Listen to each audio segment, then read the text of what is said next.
নমস্কার। ঠাকুরমা স্বামীজি গুরুদেবের শ্রীচরণে প্রণাম জানাই।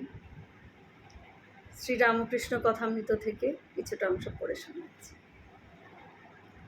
মৃত্যুকে সর্বদা মনে রাখা উচিত। মরবার পর কিছুই থাকবে না, এখানে কতগুলো কর্ম করতে আসা।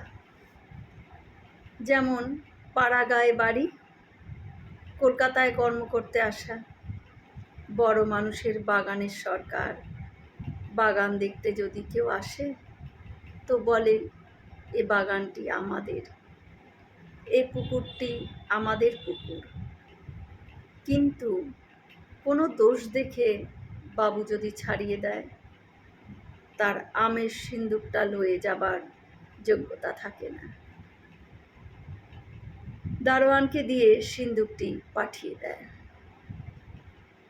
ভগবান দুই কথায় হাসেন। কবিরাজ যখন রোগীর মাকে বলে, ভয় নেই মা, আমি তোমার ছেলেকে ভালো করে দেব, তখন একবার হাসেন, আর এই বলে হাসেন, আমি মারছি, আর এ কিনা বলে আমি বাঁচাবো।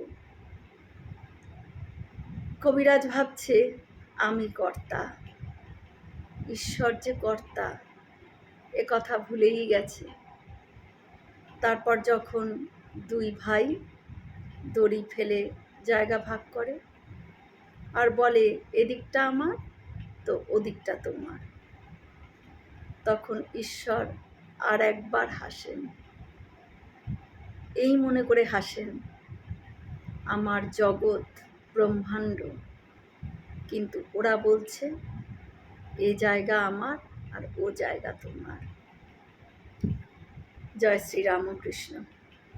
আমরা সকলে মিলে একসাথে বলি, জয় মহামায় কি জয়, জয় ভগবান শ্রী শ্রীরামকৃষ্ণদেব কি জয়, জয় স্বামীজি মহারাজজি কি জয়।